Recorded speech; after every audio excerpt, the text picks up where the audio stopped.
Horror films are routinely ignored by the Academy. Toni Collette's performance in Hereditary, one of the most devastating turns in modern horror cinema, didn't even get a nomination. The horror genre gets dismissed as juvenile, as spectacle without substance.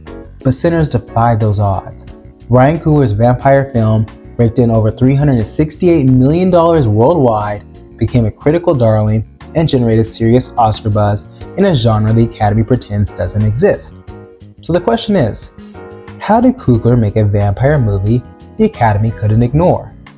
Today we're breaking down 3 structural choices that elevate horror into prestige drama.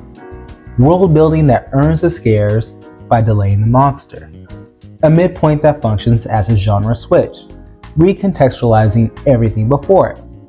And vampire rules that work as cultural metaphor so theme and plot work together. If you write horror or any genre film, these lessons apply. Let's break it down. Most horror films front-load the creature. Halloween opens with Michael Myers killing his sister. Scream kills Drew Barrymore in the first 12 minutes. The monster establishes the rules, sets the tone, and the rest of the film is survival. Sinners runs the opposite play. Coogler spends 50 minutes on character-driven drama before the vampires arrive. That's a massive structural risk, but it's exactly why the film works as both horror and a prestige drama. Now, let's acknowledge the risk here. The obvious counter-argument is 50 minutes without the monster?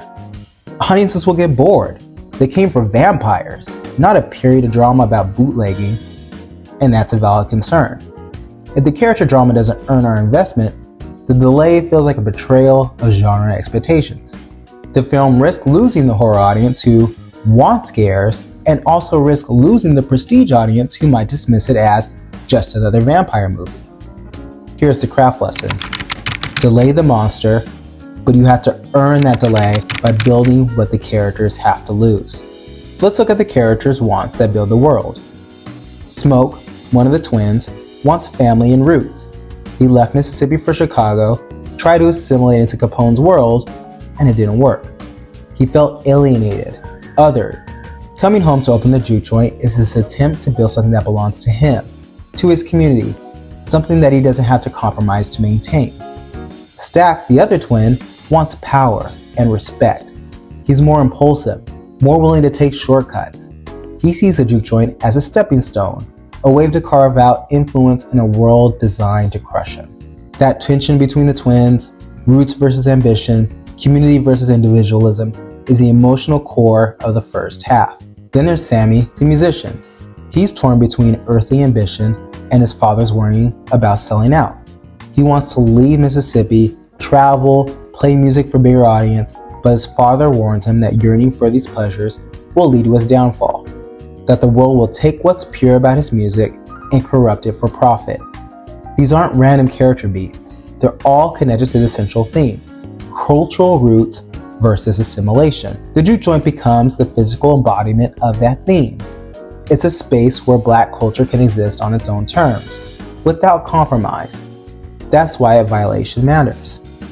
Here's why Coogler's protagonist's introduction becomes a masterclass. Compare this to The Gold Standard, the Nostromo crew in Alien. We meet them waking from Cairo sleep, eating breakfast in their underwear, complaining about pay and shares. That opening tells us everything. They're blue-collar workers, not heroes. They're ordinary people doing a job, unprepared for what's coming. It's efficient, visual, thematic. The mundane routine establishes the horror by contrast. Coogler does the same with Smoke and Stack, but he complicates it. We meet them arriving in Mississippi, but their reputation precedes them. Chicago gangsters, Capone's men. That contrast, the Chicago reputation versus the Mississippi reality, establishes their eternal conflict before a word of dialogue about assimilation is spoken. The script trusts the visuals to communicate the theme. That's writing at a high level. Now here's a trick Coogler uses to delay the monster without losing the audience. He opens the film with a flash forward. Bloodied Sammy staggering into a church. That cold open is a mystery hook. It promises something went very wrong, and it frames the entire story in terms of faith and community before we ever see the vampire feigns. The audience knows disaster is coming, so they stay engaged through the character building first half. The 50-minute prestige drama half is the risk that makes the horror half pay off. Viewers care when the vampires arrive because they're invested in this world. They understand what's at stake. If you're writing a script, here's the actionable exercise. Write your horror setup as if the monster never shows up. Does the character drama hold on its own? If not, you haven't built enough world yet.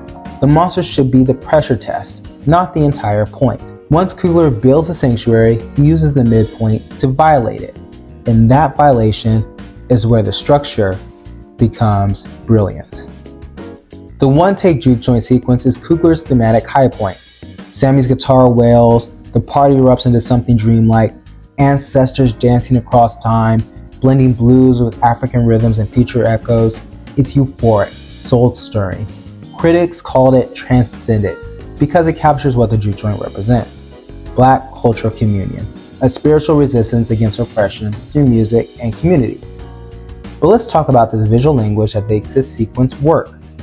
Coogler uses warm amber lighting through the juke joint sequences: firelight, candlelight, the golden glow of the community. The camera moves fluidly, scrolling through the dancers, creating a sense of weightlessness and spiritual transcendence. The color palette is rich earth tones, browns, golds, deep reds, colors that ground the space in history and soil and blood. Then, the vampires arrive, and the visual language shifts. Cold blues and sickly greens invade the frame. The camera becomes static, rigid, clinical. The warm amber light gets drained out, replaced by harsh shadows and sterile moonlight. It's a visual invasion before the physical one. Coogler is writing color and light, using visual motives to encode the theme: warm community versus cold assimilation, organic culture versus parasitic extraction. This is the film's emotional peak. Everything the first half built, the sanctuary, the cultural roots, the character desires, comes together in this moment. Then the hinge. Remick and his vampire horde arrive, drawn by the music's power. This is where Coogler's structure becomes genius. The midpoint isn't just an escalation, it's a genre switch that recontextualizes everything before it. The first half built the world and established what it means. The midpoint violates that world. The second half tests who will defend it in under death level stakes. Let's look at the key scenes that set up this invasion metaphor early. Before the juke joint sequence, we see a vampire escaping from Native Americans who've been hunting it. The vampire, wounded and desperate, arrives at a white homeowner's house. It can't enter without permission. That's the folklore rule. So it appears harmless, asks politely for help, and the homeowner invites it in. Once inside, the vampire destroys everything. The scene establishes the invasion metaphor before the main plot even kicks in. Vampires and sinners are colonizers who infiltrate by appearing harmless, by offering false promises and then destroying from within. This invitation mechanic isn't folklore trivia, it's the story's moral engine. Oppression and assimilation only work if someone lets it in. That's the thematic alignment Coogler builds into the structure. The juke joint's destruction after letting in the vampires proves the theme through plot, not dialogue. Before the invasion, the twins' conflict is eternal. Identity, assimilation pressure, the tension between building something for the community versus chasing individual power. After the invasion, the conflict becomes external survival with eternal consequences. Do you resist and protect what you built? Or do you accept the vampire's offer of power and lose yourself in the process? Here's the actionable take. Identify your story's midpoint. Does it reframe the first half and set up a new question for the second? If it's just things get worse, you're missing the opportunity to add more context to your midpoint. The midpoint should be the change of what the story is about. The invitation mechanic isn't just a midpoint device. It's the cultural invasion metaphor that makes sinners award-friendly because it turns vampire rules into theme. Remick, the Irish vampire, is the film's thematic anchor. He doesn't just bite people and turn them into monsters, he sells undeath as equality. as liberation from oppression. That's a seductive lie at the heart of the invasion metaphor. Stack's art proves this theme through character choice.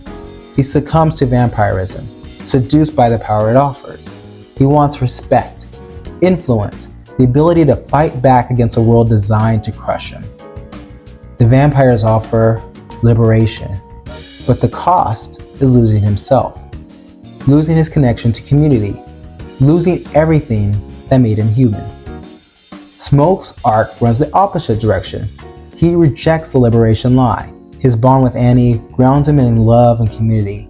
He chooses cultural roots over individual power, even when the choice is harder, even when it means facing death without the vampire strength. Sammy's church standoff is the film's reckoning with faith versus folklore.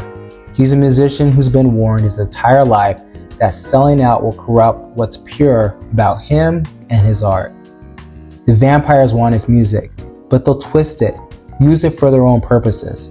The church becomes a battleground where he has to choose earthly ambition or spiritual integrity. The ending shows Sammy choosing his own path, rejecting both the church's rigid expectations and the vampire's corrupt promises. He doesn't assimilate to either side. He forges something new, a literal purging of both corruptions. The ending isn't, we killed the monster. It's, we proved the statement. Straight comes from cultural unity, not eternal power. That's what makes Sinners feel award friendly. The horror mechanics and the character arcs are solving the same equation. This is what the Academy respects. The film is writing forward, not effects forward. The scares emerge from character choices, not jump scares. The vampire rules aren't random. They're the story's moral architecture. So here's how you can do this in your own script. List your genre rules: zombie bites, ghost hauntings, werewolf transformations. Do they reflect your theme or are they arbitrary? If they're just mechanics, you're missing an opportunity to make theme and plot the same engine. Sinners teaches, build the world first, use the midpoint as a genre hinge, and then make your monster part of the theme.